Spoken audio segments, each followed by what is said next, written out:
Look at her. Don't they charge by the pound in here? The Iron Vulture's biker gang howled with laughter, their leather vests gleaming under the diner lights as Delilah Mercer sat still, pride flickering behind her pain. To them, she was just another easy target, an overweight black woman in the wrong place, at the wrong time. They had no idea who sat across from her, silent and steady, eyes calm as a gathering storm. Eli Mercer wasn't a man built for humiliation. He was a former Navy SEAL who'd faced death and won. When their laughter turned cruel, the gang didn't just cross a line. They walked straight into a war they couldn't survive. Before we go any further, comment where in the world you are watching from and make sure to subscribe, because tomorrow's story is one you don't want to miss. The autumn sun hung low over the Tennessee hills as Eli Mercer guided their weathered Ford pickup along the empty highway. His calloused hands rested easily on the wheel, but his mind wandered back to the funeral they'd just left in Mississippi. Beside him, Delilah adjusted her dress, the fabric rustling against the worn seat leather. "I still can't believe Marcus is gone," Delilah said, her voice thick with emotion. 20 years of friendship. Just— She shook her head, unable to finish. Eli nodded, his jaw tight. "He was a good man. One of the best nurses I ever knew." "My mentor," Delilah sighed, dabbing at her eyes. "Lord, I'm hungry. We haven't eaten since dawn." The pickup's engine hummed steadily as they passed faded billboards and browning cornfields. After 3 hours of driving, the sight of Mason's Diner's neon sign glowing against the darkening sky was like a beacon.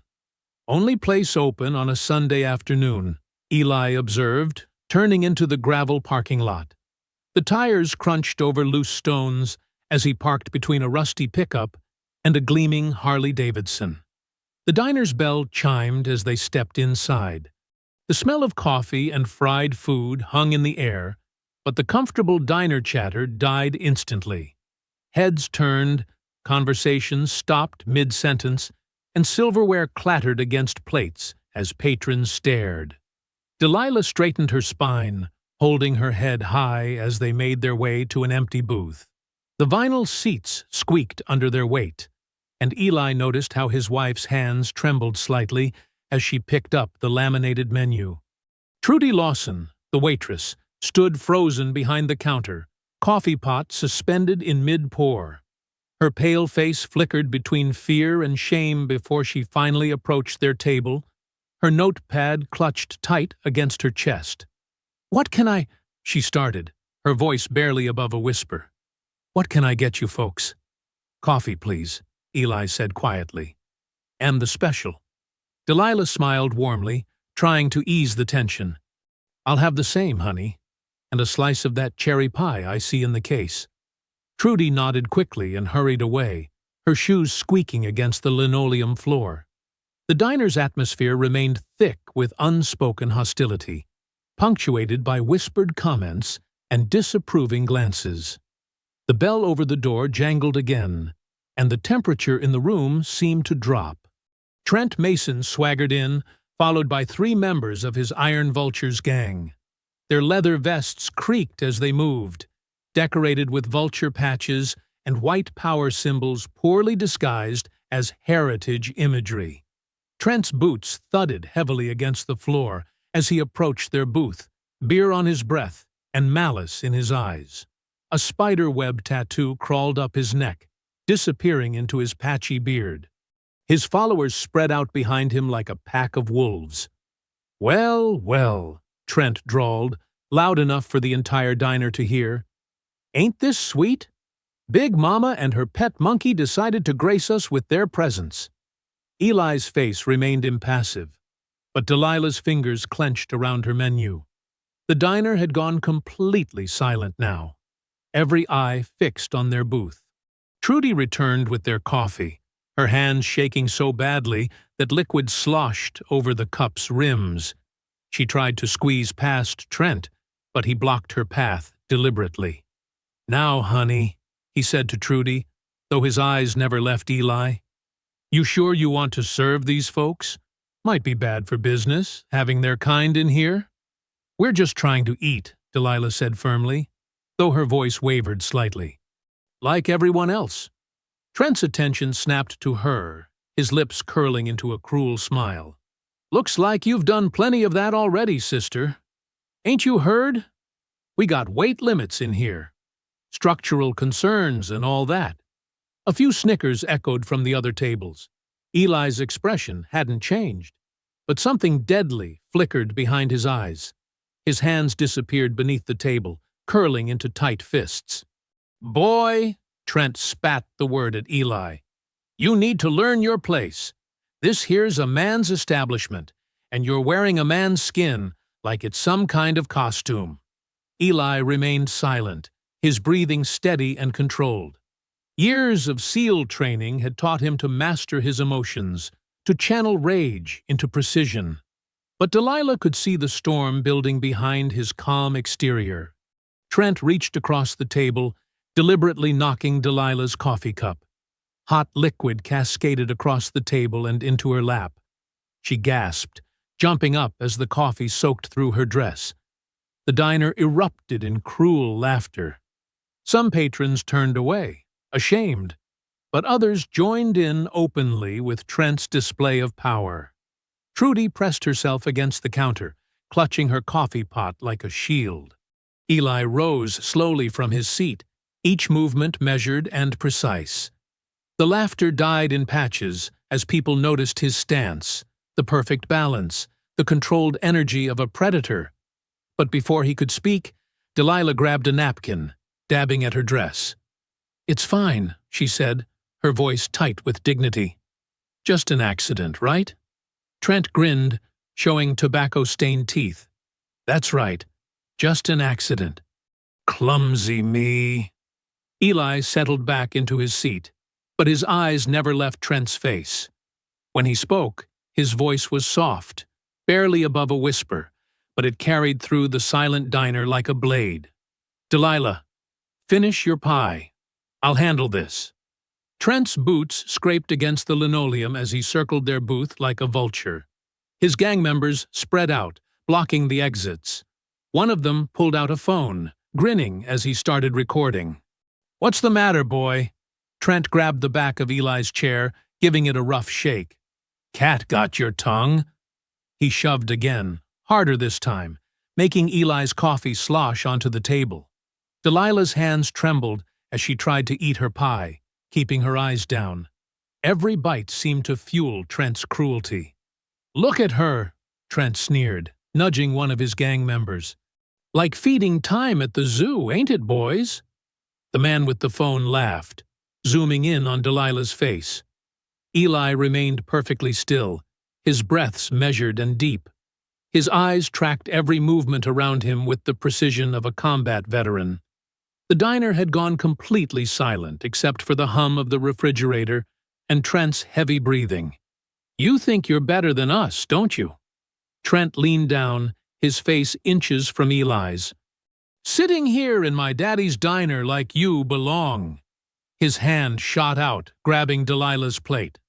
"Well, here's what I think about that."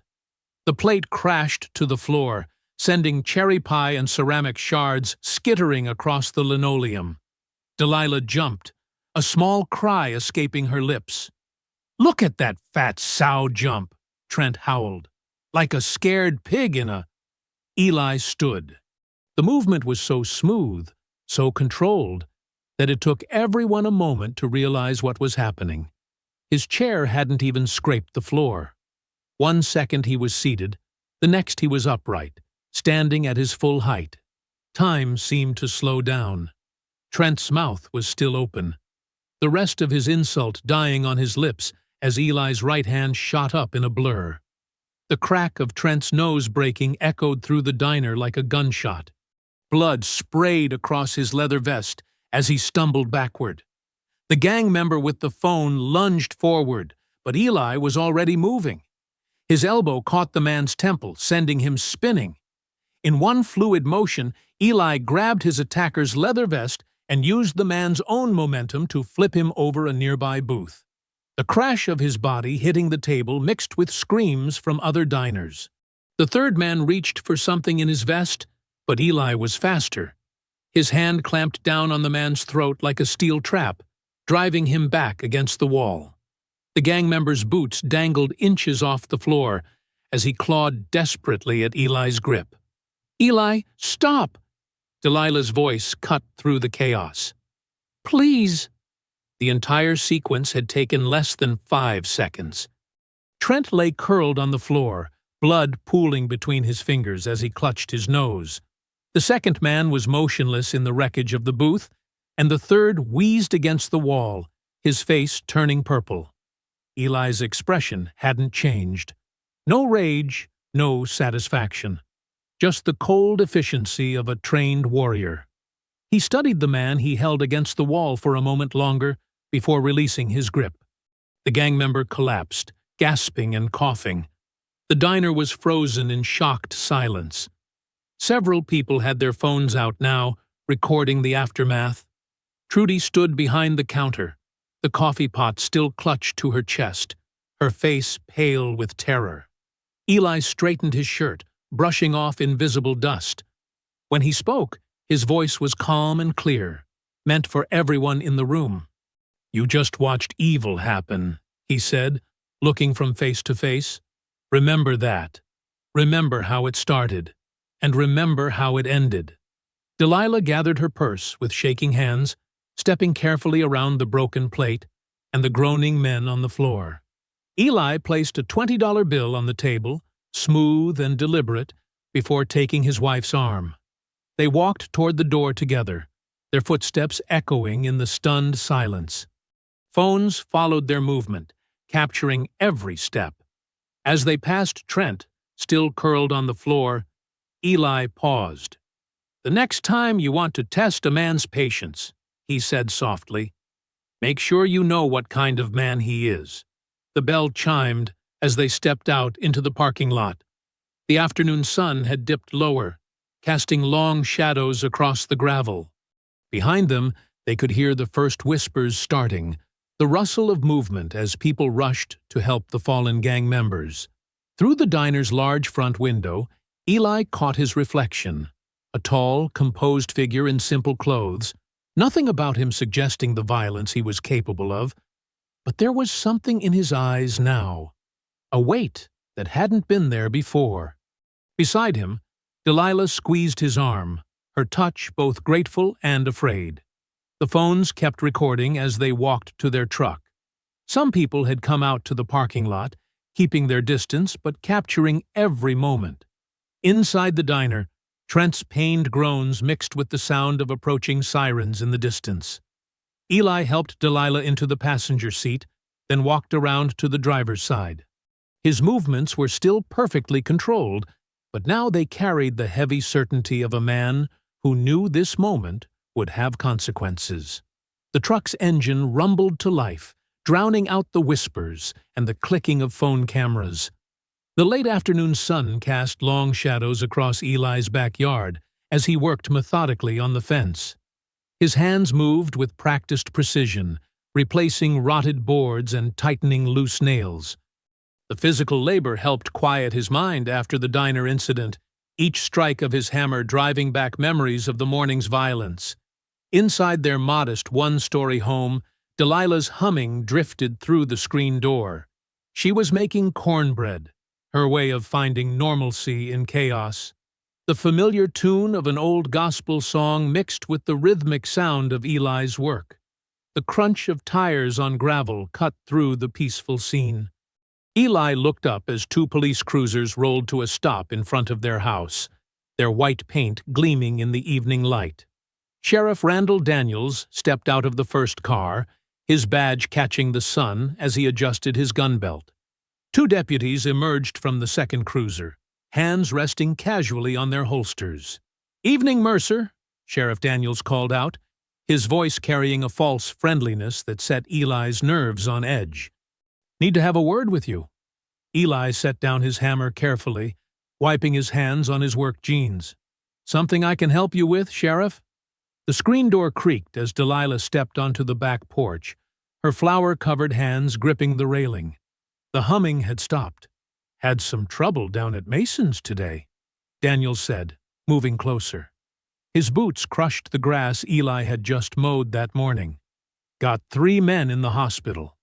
One with a broken nose, another with a concussion, third one can barely speak from throat trauma. He pulled out a pair of handcuffs. That's assault and public endangerment, son. Those men attacked us first, Delilah's voice rang out, strong despite her trembling hands. They were harassing us, throwing our food. Ma'am, Daniels cut her off, not even looking her way. I'm gonna need you to stay quiet while I do my job. The deputies spread out, flanking Eli.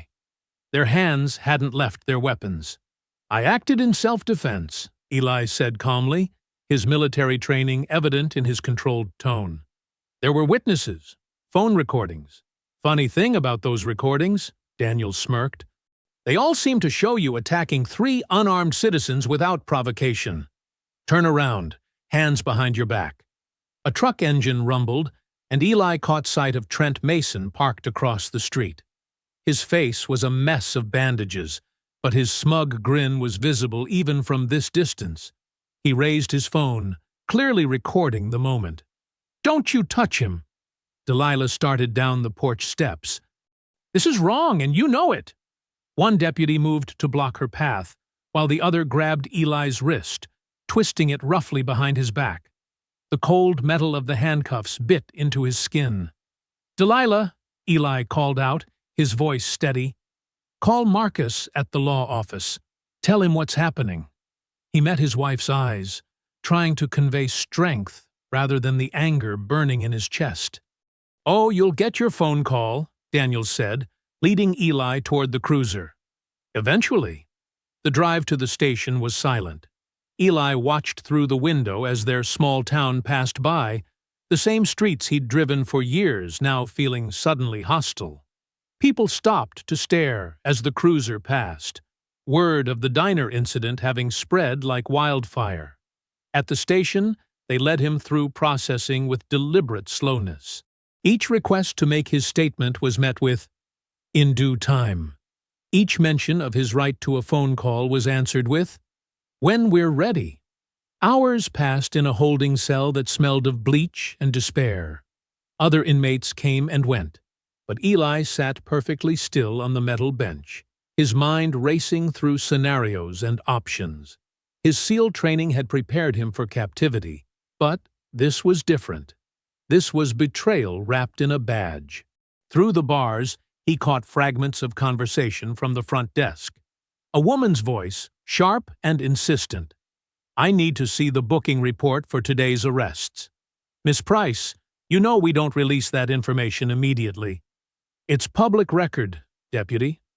Or should I write about how the Sheriff's Department is blocking press access?" Eli filed away the name. Someone asking questions could be useful. The clicking of boots on concrete announced Sheriff Daniels's return. He stood outside the cell, keys jingling in his hand, that same smug smile still plastered on his face. "Comfortable?" Daniels asked, leaning against the bars. "You know, I've been sheriff here for 22 years. Know what I've learned?" He paused, studying Eli like a specimen. Folks who don't understand their place tend to have accidents. Bad ones. Eli met his gaze steadily, refusing to look away. His voice, when he spoke, was quiet but clear. "And what place would that be, Sheriff?" "You picked the wrong town, boy." Daniels spat the last word like poison. "Should have kept driving this morning. Should have kept your hands to yourself. Now you're gonna learn what happens to people who don't know their role around here." Eli didn't respond, but his eyes narrowed slightly, taking in every detail of the sheriff's face, his stance, his mannerisms. Not with fear. No. This was pure tactical assessment. Each threat, each abuse of power was another piece of information to be stored and analyzed. The sheriff's radio crackled, breaking the tension. He stepped back from the cell, that self-satisfied grin still in place. "Enjoy your stay, Mercer. We'll get to your statement. Eventually." The morning sun beat down on the courthouse steps as Delilah climbed them one at a time, her purse clutched tight against her chest. Inside was an envelope containing their savings, scraped together for bail money. Each step felt heavier than the last, but her chin remained high. The courthouse lobby buzzed with morning activity. Heads turned as she entered, conversations dropping to whispers. A group of older white women at the clerk's desk stopped their chatter, watching her with poorly hidden disdain. "Can I help you?" The clerk's voice dripped with fake sweetness. "I'm here to post bail for Eli Mercer," Delilah said clearly, her voice carrying across the quiet lobby. Someone snickered behind her. "Guess her boyfriend got what was coming to him," a man muttered, loud enough for her to hear. Delilah's hands trembled slightly as she counted out the money, but her voice remained steady. The clerk processed the paperwork with exaggerated slowness, making her repeat information multiple times. "District Attorney Pike's office?" Delilah asked, once the bail was posted. "I need to file a complaint about what happened at Mason's Diner." The clerk pointed down a long hallway, her lips pressed into a thin line. As Delilah walked away, laughter erupted behind her. She caught fragments of whispered slurs that made her stomach turn. The DA's office was cool and dark, wood-paneled walls lined with legal texts and hunting trophies. Owen Pike sat behind a massive desk, not bothering to stand when she entered. His suit was expensive, his manner dismissive. Delilah slipped her phone from her purse, thumbing the record button before setting it on her lap, screen down. "Mrs. Mercer," Pike drawled, "what can I do for you today?" "I want to file a formal complaint about the attack at Mason's Diner," she said, pulling out her written statement. "My husband and I were assaulted. We have witnesses." "Attack?" Pike's eyebrows rose. "The only attack I'm aware of is your husband assaulting 3 respected members of this community. They threw our food, called us names, threatened us." "Mrs. Mercer," Pike interrupted, leaning forward, "let me be frank. Your husband caused serious injuries to 3 men. We have multiple witnesses stating he was the aggressor. You people always want trouble, then cry discrimination when you face consequences." Delilah's back stiffened. "You people! You know exactly what I mean." Pike's voice turned cold. "This isn't Mississippi. We don't tolerate troublemakers here, regardless of their background." "So you won't even investigate?" Delilah's voice shook with anger. "Investigation's complete as far as I'm concerned." Pike shuffled papers on his desk. "Your husband's lucky he's only facing assault charges. Now, if there's nothing else?" Delilah stood slowly, her phone secure in her hand. "There will be something else, Mr. Pike. Count on it." Back home, Delilah's hands flew across her laptop keyboard. She created an anonymous social media account and uploaded the recording of Pike's thinly veiled racism. Within hours, it started circulating in local Facebook groups and Twitter feeds. Then something unexpected happened. Someone from the diner posted their video of the incident, showing Trent and his gang's harassment, the coffee spilling, the slurs. It showed Eli's precise, controlled response. No wild swinging, no excessive force. Just efficient self-defense moves that ended the threat. The video spread quickly through local circles. Comments poured in, "That's a trained fighter right there. Military precision. They had it coming. Been terrorizing folks for years. Watch how they attacked first. Clear self-defense." But for every supportive comment, hatred bubbled up. "Animals don't belong in decent establishments. Should have known his place. They're asking for trouble coming here." Delilah watched the comments roll in, saving screenshots of the worst ones. Each hateful word strengthened her resolve. This wasn't just about one incident anymore. It was about years of quiet suffering, of looking the other way, of accepting the unacceptable. The phone rang. It was the jail. Eli was being released. The late afternoon sun cast long shadows across the parking lot as Delilah waited outside the county jail. Her heart pounded As the metal doors creaked open, Eli emerged, still wearing his work clothes from yesterday, looking tired but unbroken. Delilah ran to him, her arms wrapping around his solid frame. He held her close, his embrace saying everything words couldn't. "They tried to shut us up," she whispered against his chest. "But I showed them.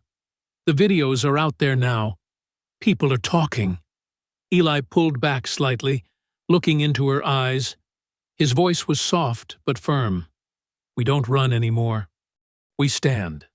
They stood together as the sun sank behind the jail, painting the sky in fierce oranges and reds. The shadows around them grew longer and darker, but neither of them looked away.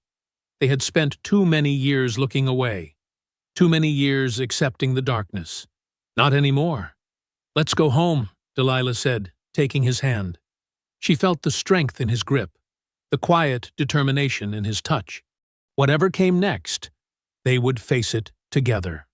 The kitchen was quiet, except for the soft clink of forks against plates. Eli and Delilah sat at their small dining table, eating leftover meatloaf neither of them really wanted. The events of the past 2 days hung heavy in the air between them. Delilah pushed her peas around her plate. "Maybe we should call your sister in Atlanta," she said softly. "Just until things settle down." Eli looked up, meeting her eyes. "This is our home," he said. 20 years we've lived here, built this life together." "I know, but—" The crash came without warning. Glass exploded inward from their front window, scattering across the living room floor like deadly rain. A large rock tumbled to rest against the baseboard, wrapped in paper secured by a rubber band. Eli moved with military precision, pushing Delilah down and away from the windows. "Get to the back room," he commanded, his voice tight with controlled anger. "Eli." "Now, Delilah." She hurried to their bedroom while Eli retrieved his service pistol from the gun safe. The weight felt familiar in his hands as he approached the broken window cautiously, staying low and to the side. Outside, spray-painted across their white siding in jagged red letters, "Go back to Africa." An engine roared to life.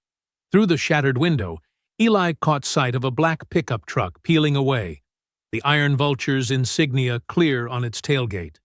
His finger tensed on the trigger, but he held back. That's what they wanted, an excuse to paint him as the violent one. Instead, he focused on the license plate, committing the numbers to memory before writing them down. TN 847XKP. The truck disappeared around the corner, leaving only the acrid smell of burnt rubber behind. Delilah emerged from the bedroom, wrapping her arms around herself. "What did they throw?" Eli carefully unwrapped the paper from the rock. Inside was a crude drawing of a lynching, signed with the Vulture's logo. His jaw clenched as he set it aside as evidence. "We should call the police," Delilah said, though her tone suggested she already knew the answer. "Sheriff Daniels?" Eli's laugh was bitter. Might as well call his nephew Trent directly. He began sweeping up the glass, while Delilah took photos of the damage and the graffiti. They worked in practiced silence, falling into the routine of cleanup that too many black families knew too well. The phone rang, making them both jump. Delilah checked the caller ID. Unknown number. Eli took the phone, answering cautiously. "Mercer Residence." "Mr. Mercer?" A woman's voice, professional but hushed. "This is Angela Price from the Herald Tribune. We need to talk." "Not interested in interviews." "This isn't about the diner incident," she said quickly. "Well, not directly. I've been investigating the Iron Vultures for months. There's something bigger going on." Eli's interest peaked despite his skepticism. "I'm listening." "Not over the phone. Can you meet me?" "Why should I trust you?" There was a pause. "Because I've got documents showing Mayor Harlan bankrolls the Vultures through shell companies. Property records, too. Dozens of black families who've sold their land to his development corporation over the past 5 years. All at prices way below market value." Eli's mind raced. The diner was on that stretch of road. Old family properties that had mysteriously changed hands. The Jenkins family, he said slowly. They swore they'd never sell their grandmother's place. Burned down 3 years ago, Angela confirmed. Insurance claim denied. They sold to Harlan's company a week later. Where do you want to meet? Monroe Library parking lot. 1 hour. Come alone. The line went dead. Eli shared the conversation with Delilah, who immediately shook her head. It could be a trap, she said. Could be the truth, too. Eli checked his watch. Those families deserved better than being scared off their land. Delilah took his hand. We all did. They moved to the front porch, sitting in their old wooden chairs. The spray paint gleamed wet and accusing in the security light. Somewhere in the distance, a dog barked, and crickets chirped their endless summer song. Eli's hand found Delilah's in the darkness. The weight of generational trauma pressed down on them.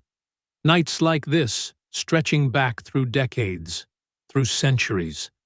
Black families sitting on porches, watching their dreams get vandalized, their safety threatened, their dignity assaulted. His voice was barely a whisper when he spoke. It's not about me anymore. It's about every one of us they've buried quiet. The words hung in the humid night air. A truth too heavy to be carried alone, but too important to be set down. They sat there together, watching, waiting, knowing that tomorrow would bring either answers or more questions. But tonight, they had each other, and sometimes that had to be enough. Morning arrived with a heavy mist clinging to the fields. Eli pulled his old Ford pickup into the library parking lot, where Angela Price waited in her weathered Subaru. She climbed into his truck without hesitation, clutching a thick manila folder. Head out to Old Veterans Road, she directed, already flipping through her papers. The stories out there. They drove in silence past the town limits, where neat suburban homes gave way to overgrown fields. The mist thinned as the sun climbed higher, revealing a landscape of abandoned dreams. Stop here, Angela said, pointing to a burned-out shell of what had once been a proud farmhouse. The chimney stood like a gravestone against the morning sky. Eli pulled over, his hands tight on the wheel. The Williams place, he said quietly. Used to be the best peach orchard in 3 counties. Burned down last spring. Angela held up a fire report. Ruled accidental. Faulty wiring. Just like the 6 other houses on this stretch that went up in flames over the past decade. They got out, gravel crunching under their feet. The charred skeleton of the house loomed before them, its windows like hollow eyes.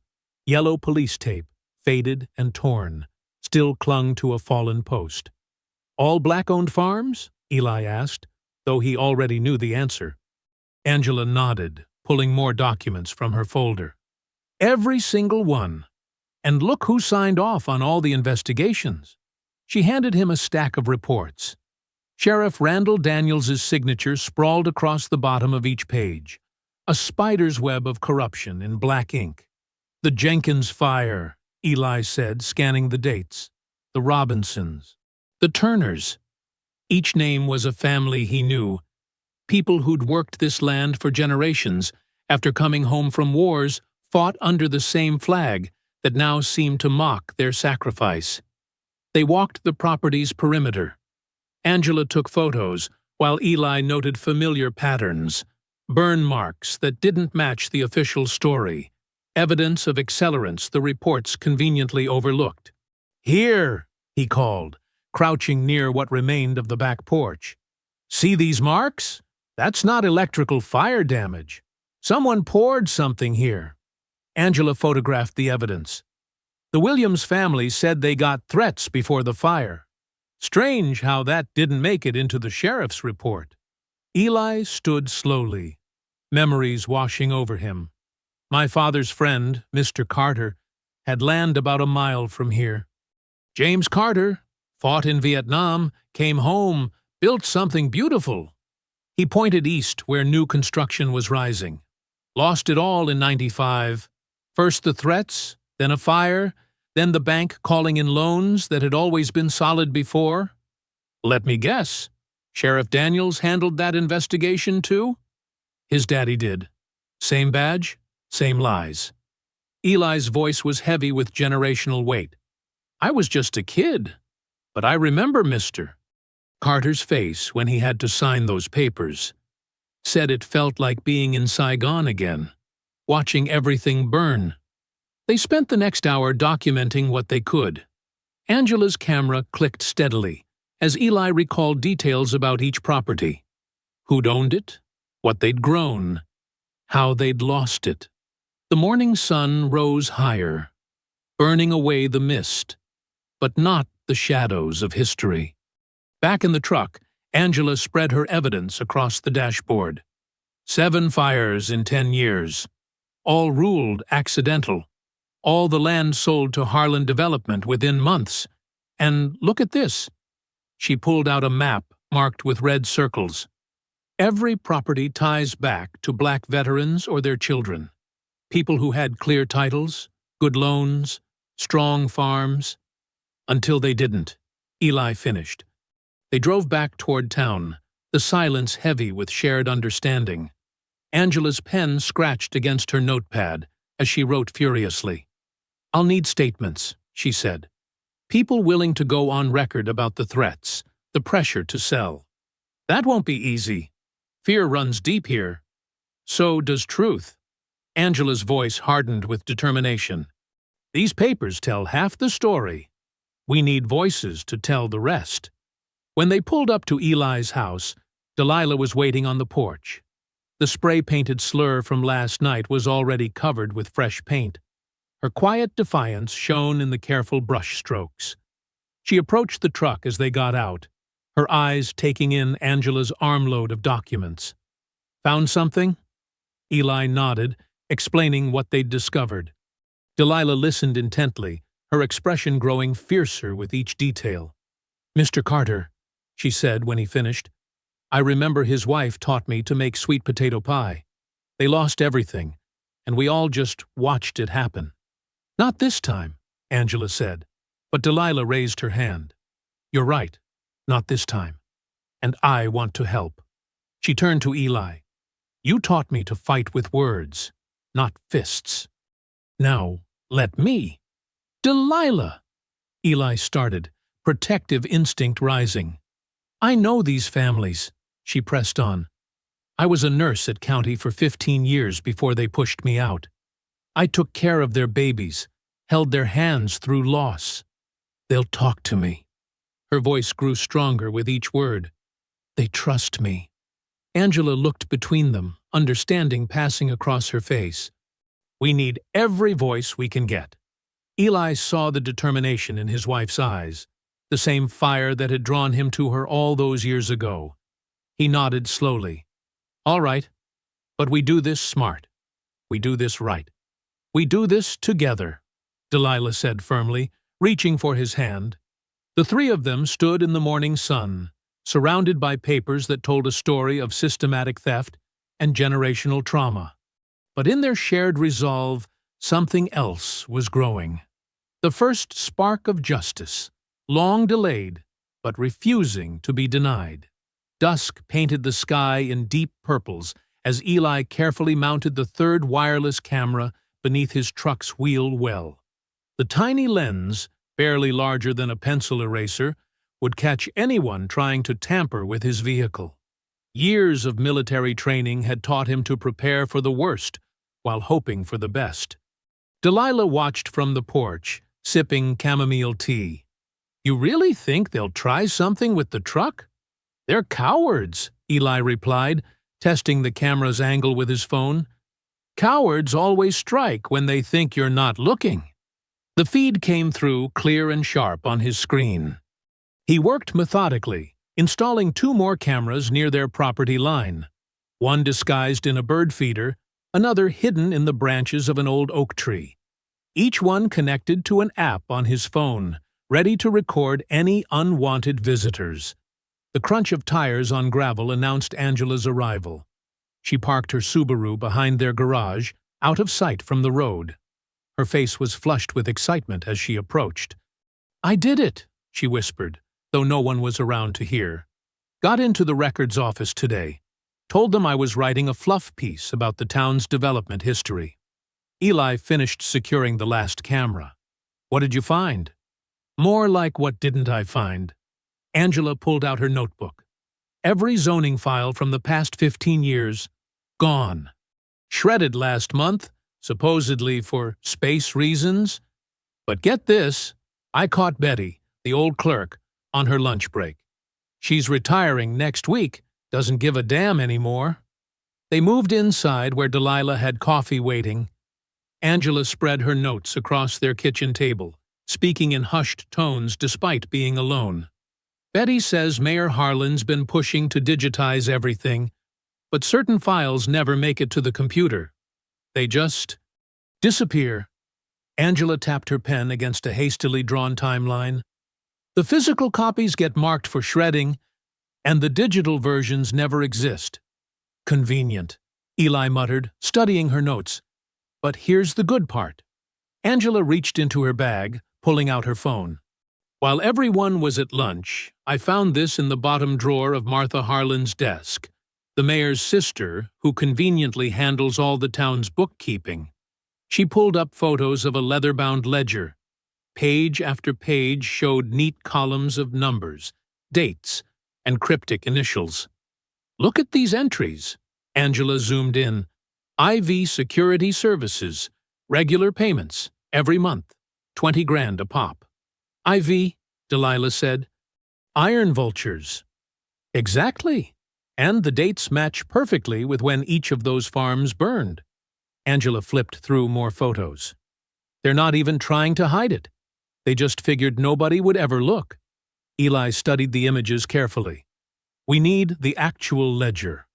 "Way ahead of you." Angela grinned. "I'm going back tomorrow to follow up on my story. Martha always takes a 2-hour lunch at the country club. Plenty of time to borrow it and make copies."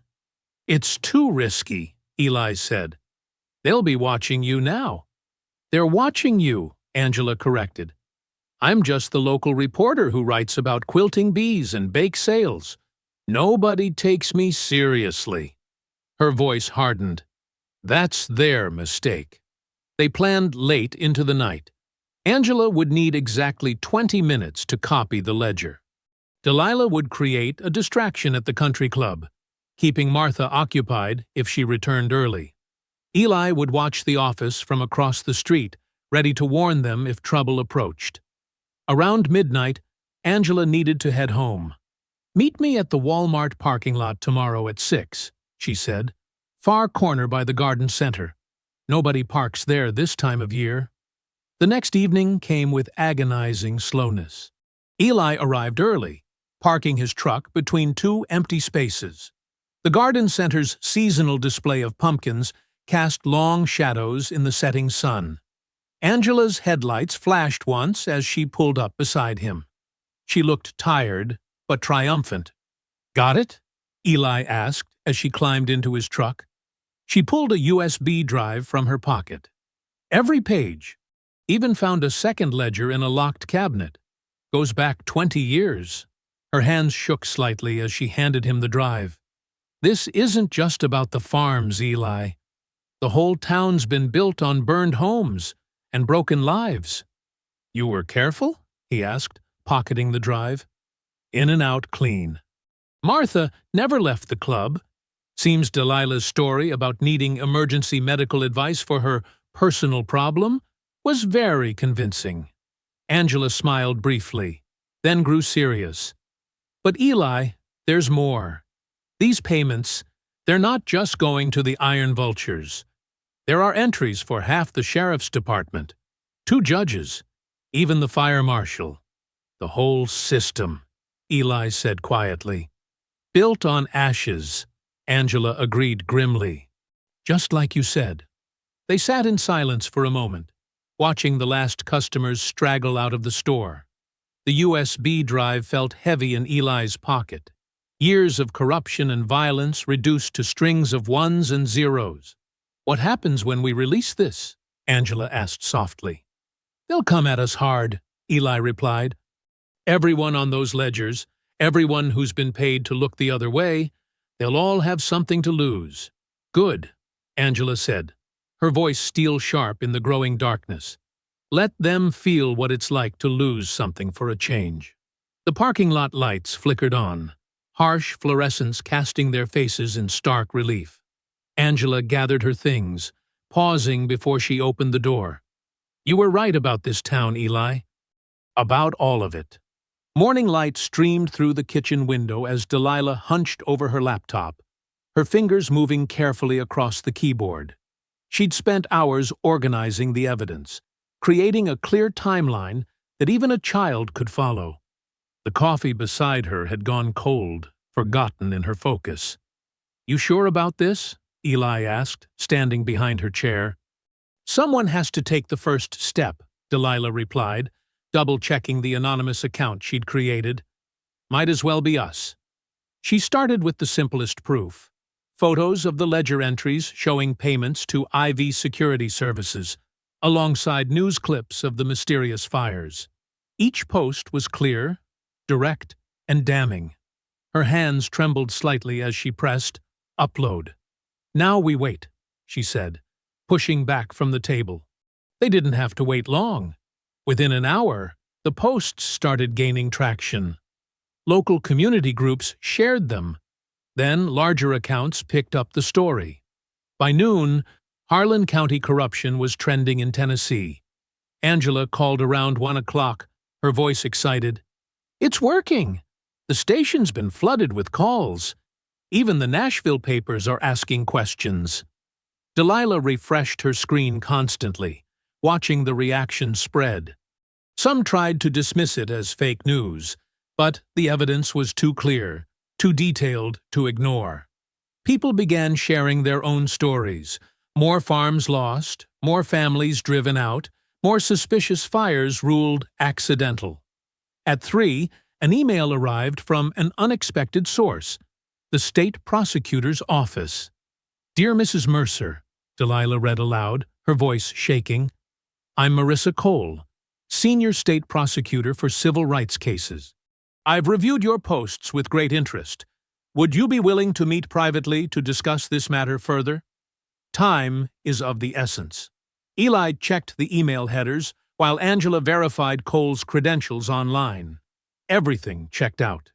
They arranged to meet that evening at a cafe 2 towns over. Marissa Cole arrived precisely on time, her dark suit crisp despite the late hour. She carried herself with quiet authority, her natural hair styled professionally, her expression both warm and serious.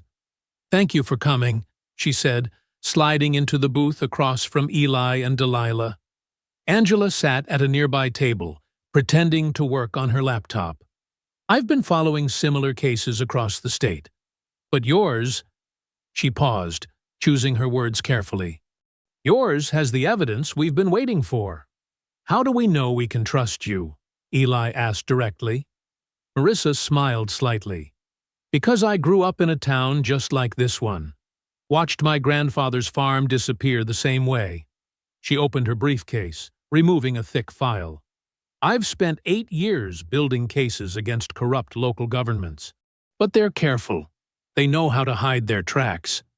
She spread photos across the table. Other burned properties, other ledgers, other victims. Your evidence connects the dots, shows the pattern. With what you've found, we can finally prove intent. So you'll help? Delilah asked. Better than that. Marissa leaned forward. I'm officially opening a state investigation. As of this afternoon, every document in that town hall is legally protected. They can't shred anything else without facing federal charges. Hope bloomed in Delilah's chest. Fragile, but real. For the first time since the diner, she felt like they weren't fighting alone. Later that evening, they invited Angela over for dinner.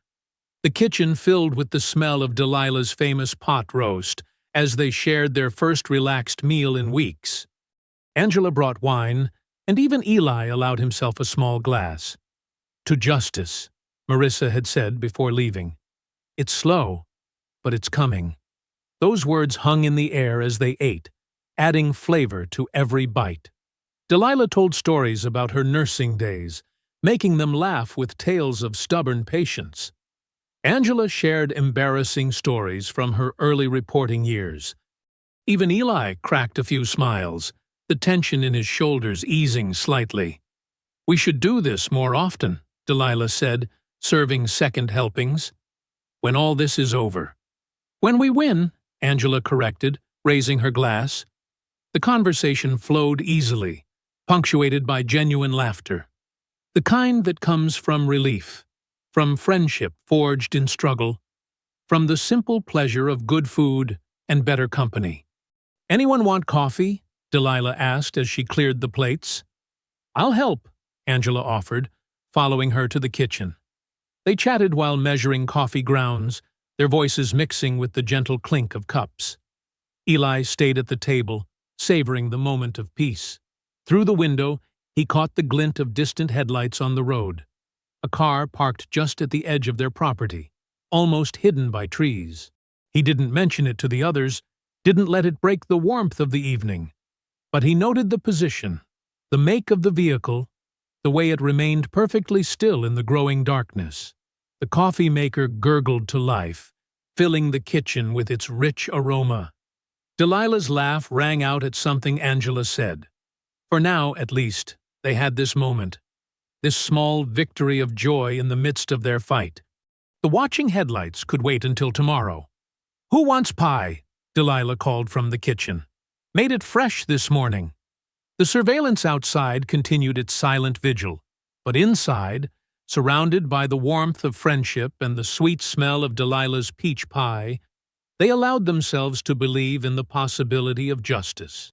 Midnight cloaked the Mercer home in darkness, broken only by pale moonlight filtering through the trees. Eli slept lightly, a soldier's habit never quite forgotten.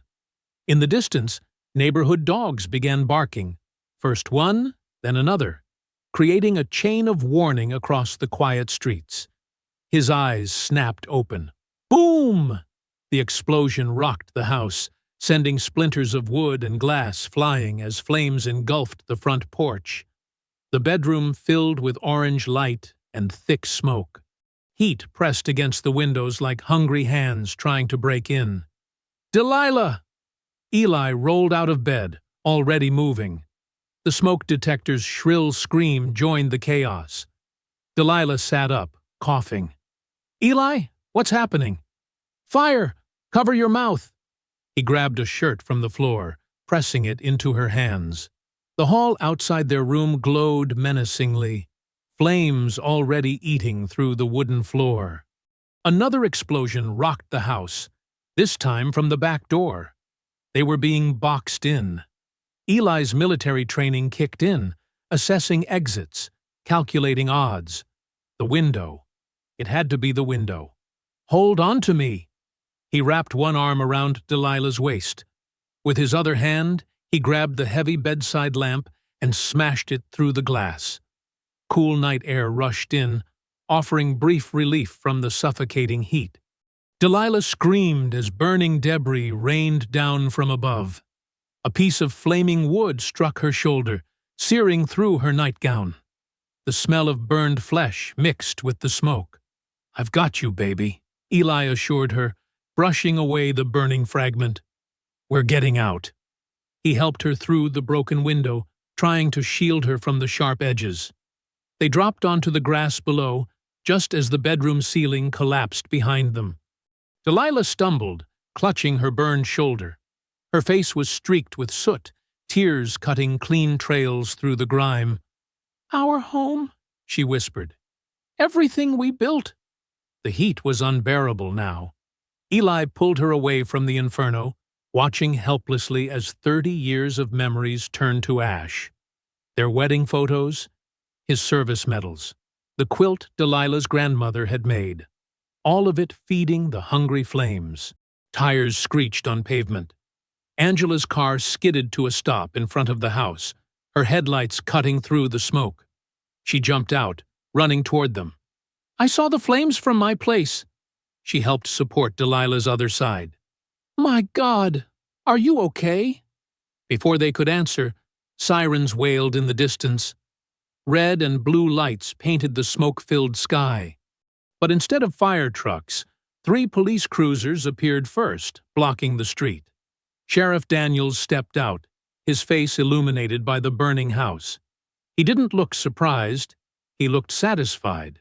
Well, well, he drawled, walking toward them. Looks like someone got careless with matches. This was no accident, Eli growled. You know exactly what happened here. What I know, Daniels said loudly, for the gathering neighbors to hear, is that you just torched your own house for attention, trying to frame good people for your publicity stunt. That's insane, Angela protested, holding up her phone to record. They were inside. Delilah's hurt. Put that phone away, Daniels snapped. He turned to his deputies. Arrest him.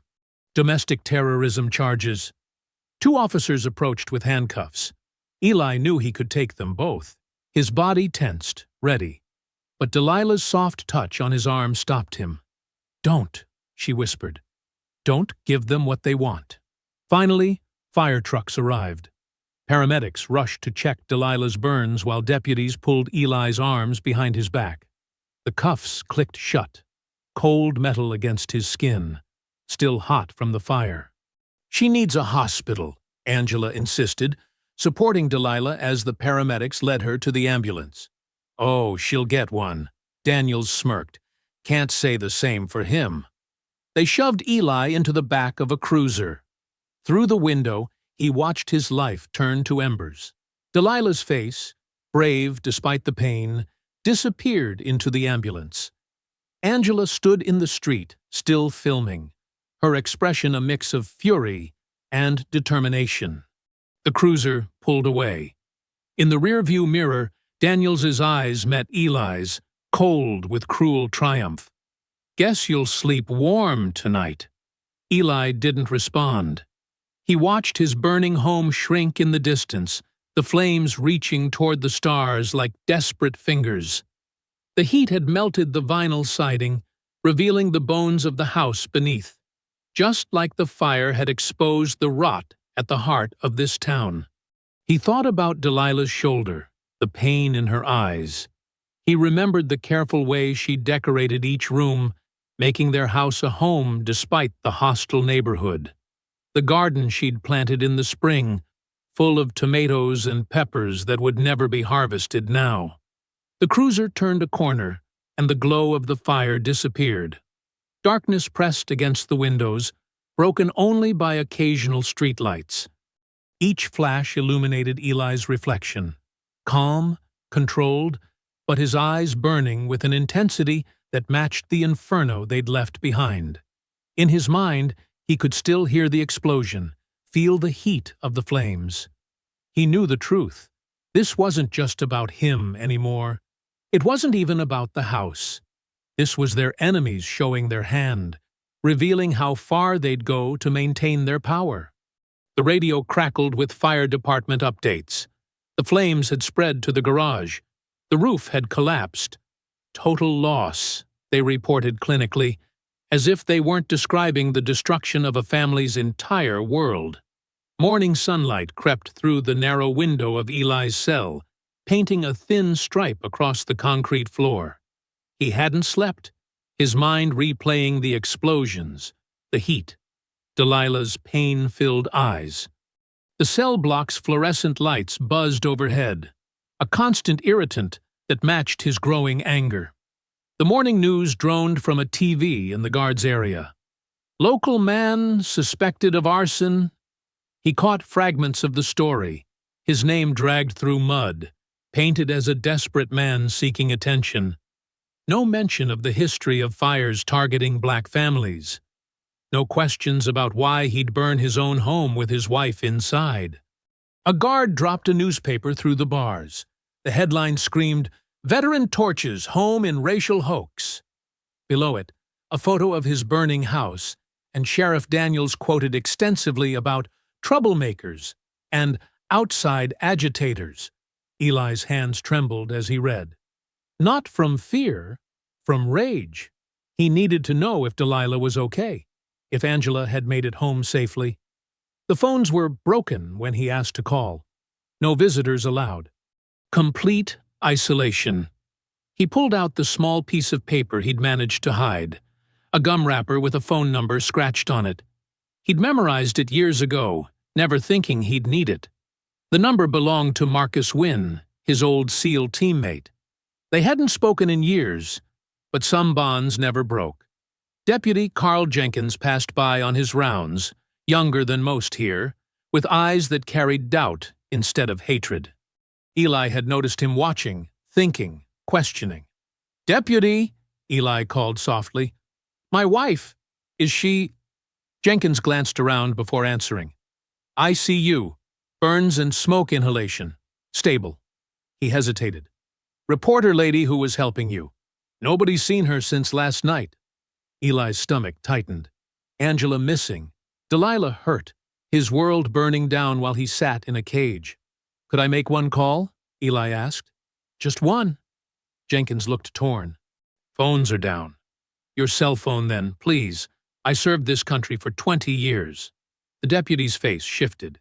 He reached for his pocket, then stopped. "They got cameras everywhere now, but—" He slid a paper and pencil through the bars. "Write what you need. I'll handle it." Eli quickly wrote Marcus's number and a coded message they'd used in combat. "Spider web. 3 clicks south. Bring rain." To Marcus, it would mean trapped, need extraction, bring heavy support. Jenkins tucked the paper away and moved on. An hour passed. 2.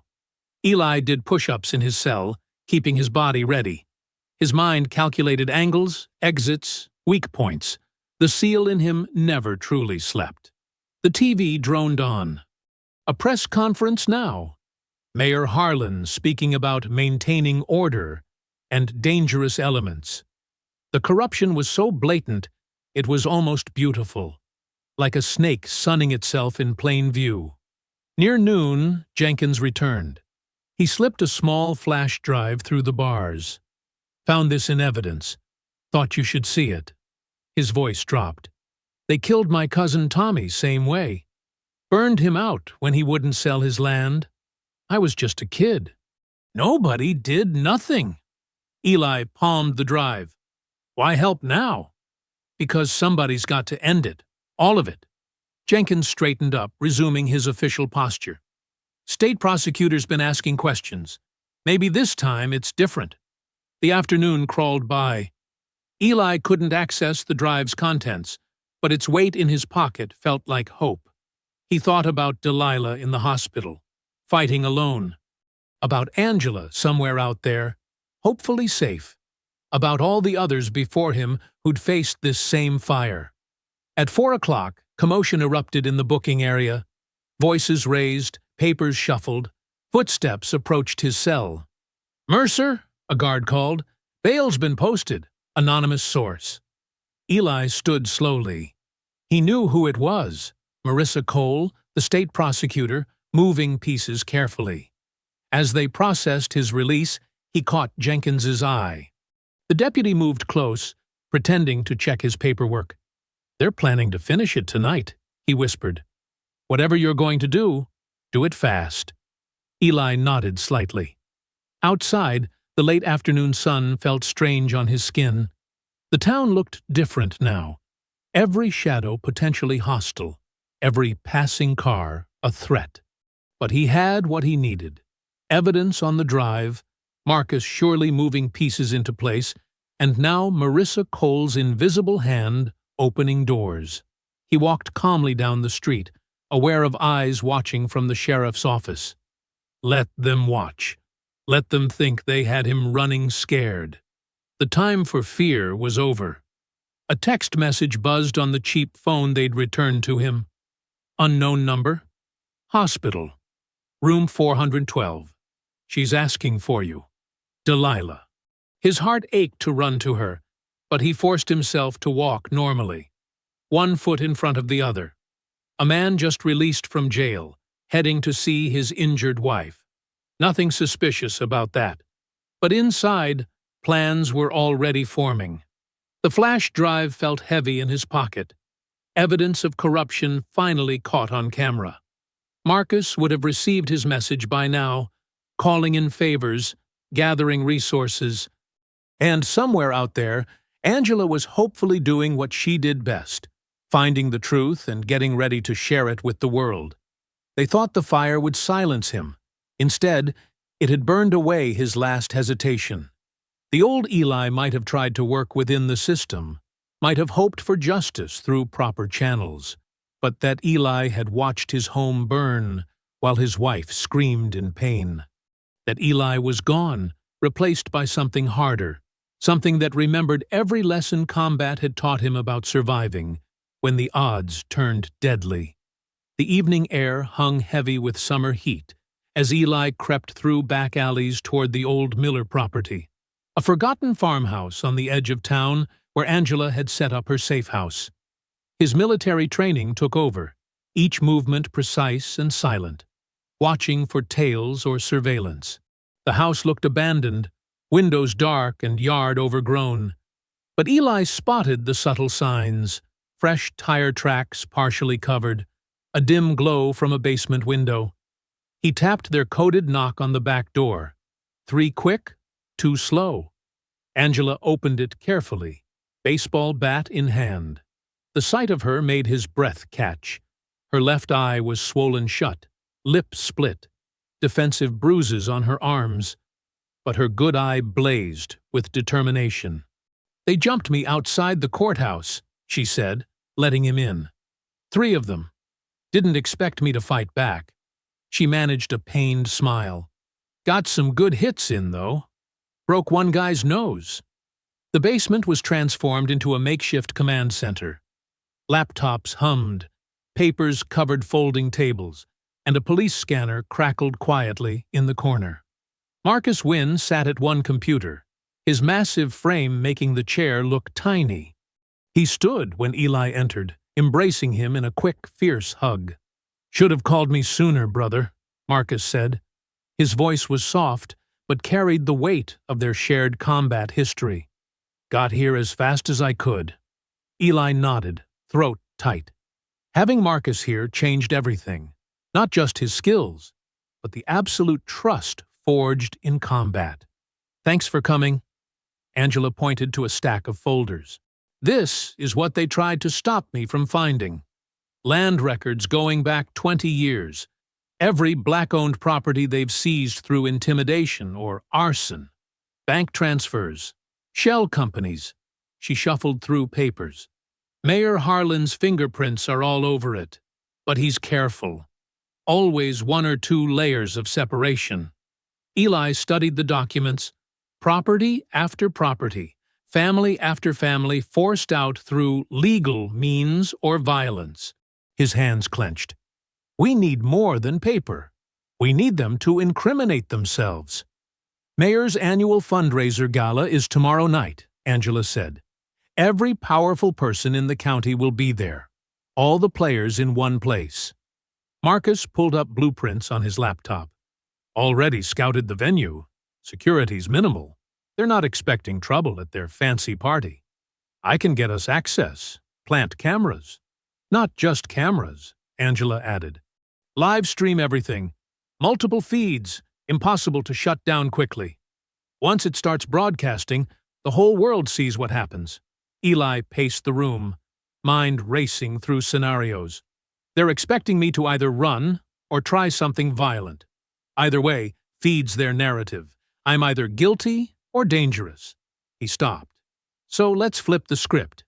Make them expose themselves." They worked through the night, planning every detail. Marcus had brought high-tech surveillance gear from his private security company. Tiny cameras that could be hidden in buttons or cufflinks. Wireless microphones that looked like tie clips. Angela set up secure streaming channels and backup servers. Every contingency covered. "The mayor always gives a speech at these things," Angela said, pulling up previous year's photos. "Loves to brag about the town's progress, economic development. All those properties he stole repackaged as urban renewal. Perfect timing then, Eli said, right when he's basking in his own glory. Marcus cleaned a handgun with mechanical precision, his movements automatic after years of training. You know they'll have armed security, probably off-duty cops, guys itching for an excuse. That's why we don't give them one, Eli replied. No weapons, no threats. Just truth, broadcast live where they can't bury it. Angela touched her bruised face gently. They're scared. That's why they're getting sloppy, resorting to violence in the open. They feel their control slipping.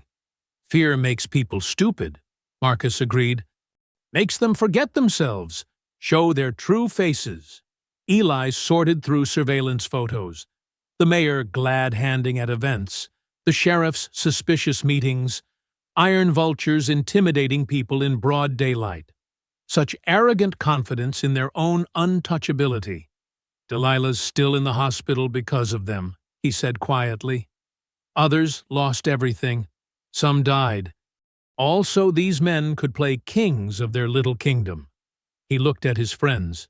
Tomorrow night, the kingdom falls. They worked methodically, checking and rechecking equipment. Marcus modified a server rack to fit in a catering van. Angela wrote code to mirror the stream to hundreds of sites simultaneously. Eli memorized blueprints and practiced with the hidden cameras until every movement felt natural. Near dawn, they finally paused for coffee. The basement walls were covered in photos, documents, and diagrams, a web of corruption laid bare. 20 years of injustice about to be exposed in one night. You know what happens after, Marcus said. Win or lose, this town won't be safe for you anymore. Eli nodded. It hasn't been safe for a long time. We just pretended it was. Angela checked her feeds one last time. Everything's ready. Multiple angles, backup power, secure connections. She looked at Eli. They wanted to make an example of you. Scared people into staying quiet. They wanted a spectacle, Eli said softly, checking the hidden camera in his tie clip. Let's give them one. The morning sun began to creep through the basement windows. In 12 hours, the mayor's gala would begin. All those powerful people gathered to celebrate their own success, unaware they were walking into their own exposure. Eli touched the bandage on his arm, where glass from his burning home had cut him. Some wounds needed to be shown to the world to heal. The neon sign of Mason's Diner flickered against the dark Tennessee sky, casting an eerie red glow across the empty parking lot. Trent's motorcycle roared into view, followed by the rumble of his gang's bikes. They scattered gravel as they skidded to a stop, their chrome pipes still hot and ticking in the night air. Eli's black truck pulled up quietly behind them, its headlights cutting through the darkness. He stepped out, his movements measured and precise. The same diner, the same players. But this time, everything was different.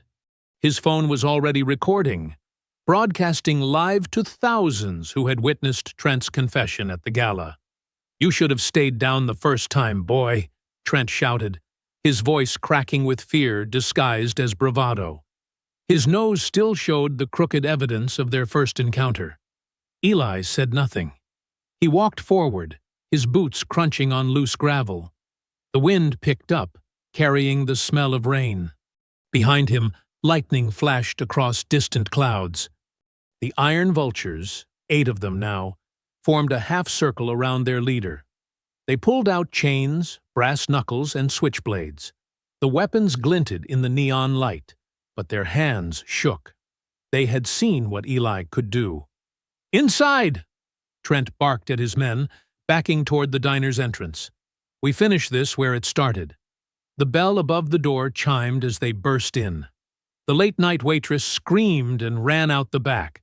Chairs scraped across linoleum as the few customers fled. Eli followed them in, calm as still water, deadly as undertow. "You're streaming this?" Trent laughed nervously, noticing Eli's phone propped on the counter. Let them watch. Show them what happens to people who don't know their place. Eli finally spoke, his voice low and steady. You're right. Let them see exactly that. The first attacker came at him with a chain. Eli stepped inside the swing, caught the metal links around his forearm, and yanked. The man flew forward into Eli's knee, crumpling with a wet crunch. One down. Two more rushed him from opposite sides. Eli moved like liquid shadow between them, letting them tangle with each other. A quick elbow to one's temple, a sweep of the legs for the other. Their heads cracked together on the way down. 3 down. A blade flashed in the fluorescent light. Eli caught the stabbing wrist, twisted until bones popped, and slammed the attacker face first into a table. The wood splintered, coffee cups exploding across the floor. 4 down. He's not human, someone shouted. But Eli was very human. Each move was calculated, each strike the product of years of training. He wasn't fighting with rage. He was executing a mission. These men had terrorized his community for too long. The diner that had served hate was about to serve justice. Tables overturned as the remaining men tried to circle him. A chair flew at his head. Eli ducked, let it crash into the counter behind him.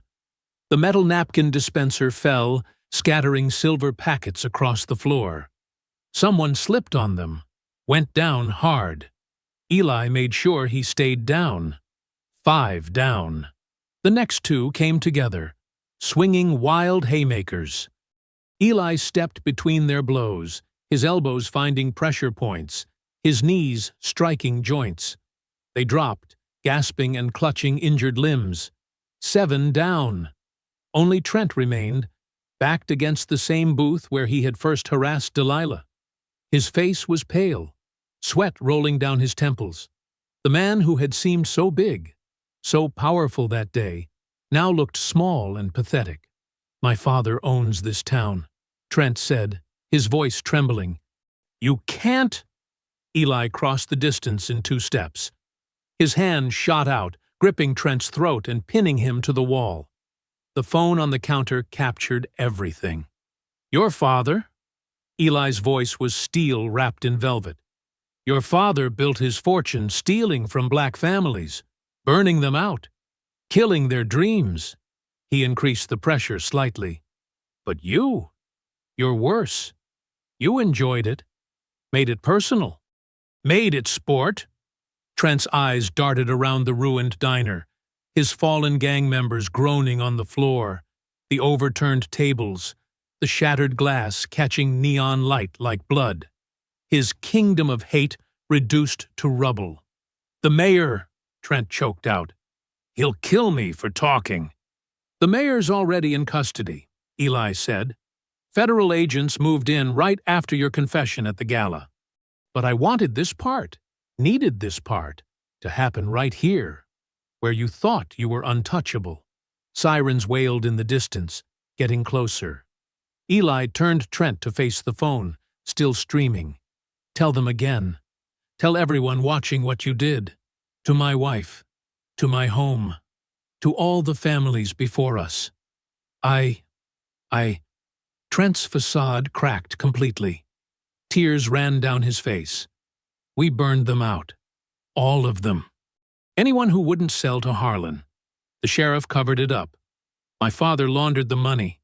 Please don't kill me. Kill you? Eli released his grip, letting Trent slide down the wall. No, you're going to live. Live and watch everything you built crumble. Live and face every person you hurt in court. Live with the truth you just confessed to thousands. Red and blue lights flooded through the diner's windows, casting wild shadows across the wreckage inside. The wail of sirens filled the air as federal vehicles screeched to a halt in the parking lot. Trent still sat slumped against the wall, tears and snot running down his face, while his gang members lay scattered and groaning across the floor. The front door burst open, and Marissa Cole strode in, her FBI vest gleaming under the fluorescent lights. A team of agents moved in behind her, weapons raised. "Federal agents! Everyone on the ground!" she commanded. Eli raised his hands slowly, stepping away from Trent. "It's all recorded," he said, nodding toward his phone on the counter. Live streamed. His full confession.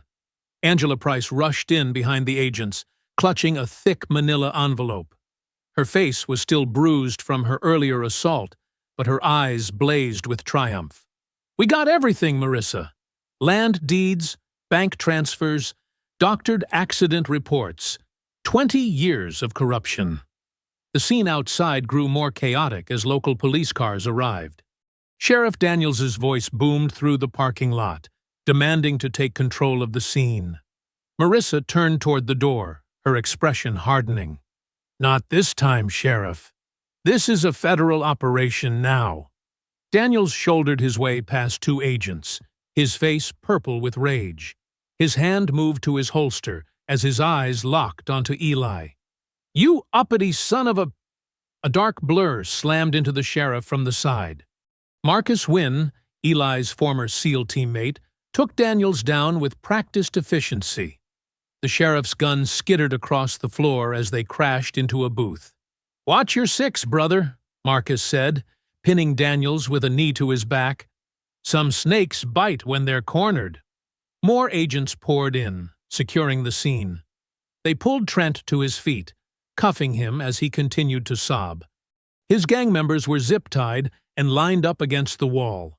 Through the windows, Eli could see Mayor Harlan being led out of a black SUV in handcuffs, his expensive suit dirty and torn from resisting arrest. "Mr. Mercer," Marissa approached Eli, her voice professional but her eyes showing respect. "Your live stream reached over 50,000 viewers in the last hour. The governor's office is already calling for a full investigation into the county's leadership." Angela held up her phone, still recording. "The local news stations are picking it up now. Every major network in Tennessee will be running this by morning." She turned to Eli.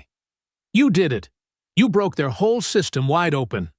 Sheriff Daniels thrashed under Marcus's hold. "This ain't over. You can't—" "Can't what?" Marissa cut him off. "Can't arrest you for conspiracy? Obstruction of justice?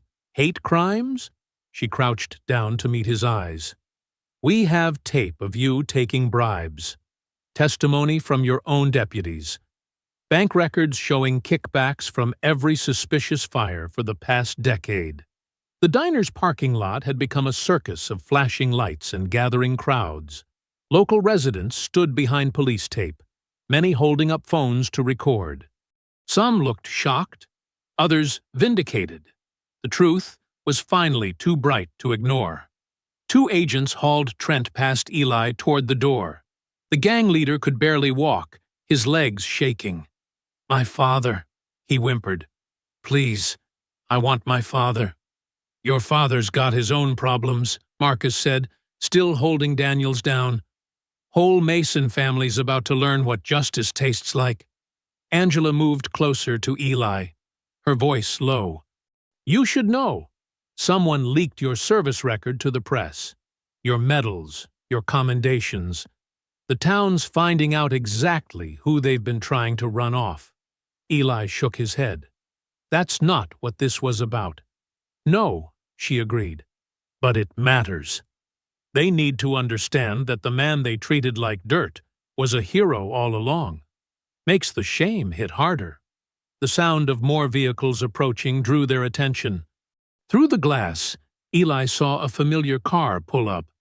His heart stopped when the back door opened. Delilah sat in a wheelchair, pushed by a nurse from the hospital. Her arm was bandaged, her face still showing burns from the house fire, but her eyes, those eyes that had first made him fall in love, shone with pride and defiance. Eli moved toward the door, but Marissa touched his arm. "We still need your statement, Mr. Mercer." "Take it outside," Marcus suggested, seeing the look on his friend's face.